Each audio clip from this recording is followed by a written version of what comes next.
बिहार की सियासत में सीटों का जोड़ घटाव अब सिर्फ गठबंधन का खेल नहीं रहा, अब ये ईगो की लड़ाई बन चुकी है। और इस ईगो वॉर के सेंटर में है पशुपति पारस। हाँ, वही पारस जिन्होंने कभी चिराग के लिए रास्ता बनाया था और आज उसी रास्ते पर खुद अपनी पार्टी के अस्तित्व की लड़ाई लड़ रहे हैं।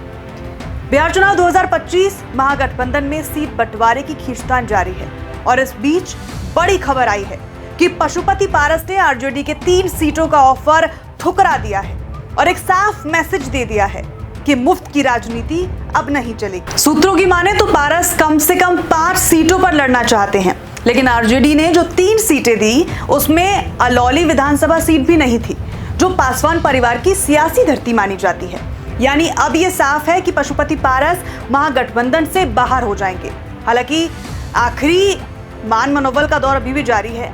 वहीं पार्टी के राष्ट्रीय मुख्य प्रवक्ता श्रवण अग्रवाल ने कहा कि केंद्रीय संसदीय बोर्ड की बैठक में यह फैसला हो गया है कि चिराग जिन जिन सीटों पर उम्मीदवार उतारेंगे उन सीटों पर आरएलजेपी उम्मीदवार देगी।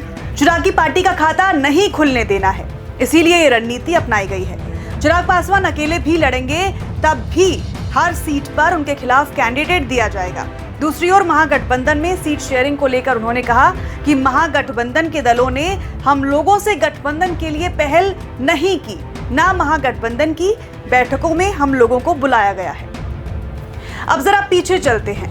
1969 जब एक नाम पहली बार बिहार की राजनीति में गूंजा था, रामविलास पासवान। अलौली सीट से उन्होंने अपनी पहली चुनावी पारी खेली थी।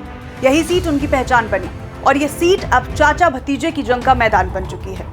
लेकिन इस बार कहानी चाचा भतीजे की नहीं, बल्कि राजनीतिक अहंकार बनाम सियासी वजूद की है। पशुपति पारस ये साबित करना चाहते हैं कि पासवान परिवार की विरासत सिर्फ नाम की नहीं, काबिलियत की भी है।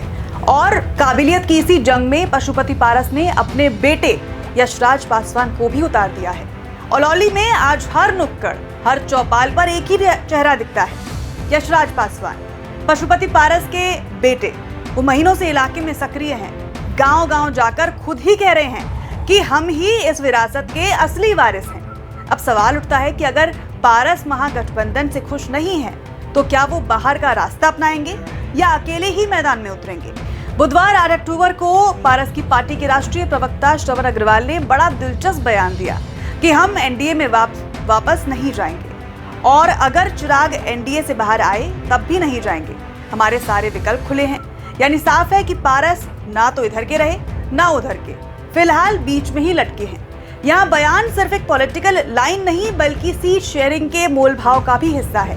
महागठबंधन पारस को सिर्फ 2 या 3 सीटें देने के लिए तैयार है, लेकिन पारस चाहते हैं कि कम से कम 5 सीटें मिलें, क्योंकि वो जानते हैं कि 2020 में जब चिराग अकेले लड़े थे तो सबसे बड़ा नुकसान हुआ था नीतीश कुमार की पार्टी को। अब अगर पारस अकेले उतरते हैं तो समीकरण फिर बदलेंगे, क्योंकि पासवान वोट बैंक अब 3 हिस्सों में बंट चुका है।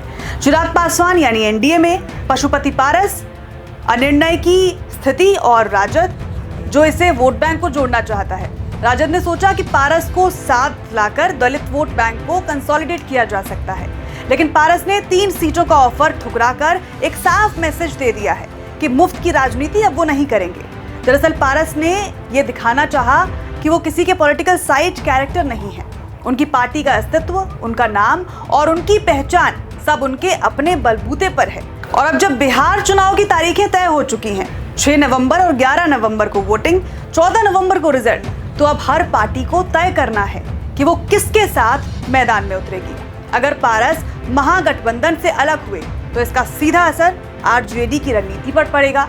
दलित प्लस यादव समीकरण में सेंध लग सकती है और अगर पारस अकेले उतरते हैं तो एनडीए की भी कई सीटों पर सीधा नुकसान हो सकता है।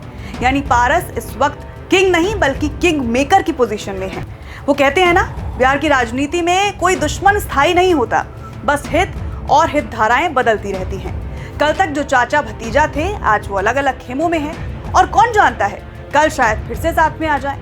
लेकिन अभी की तस्वीर साफ है, पारस ने 3 सीटों का ऑफर ठुकरा दिया है, अलौली को अपनी सियासत की धरती घोषित कर दिया है और अब इंतजार है इस बात का कि वो बिहार की राजनीति में कौन सा नया पासा फेंकने वाले हैं। फिलहाल इस रिपोर्ट में इतना ही। बाकी खबरों के लिए देखते रहें YBN बिहार। नमस्कार।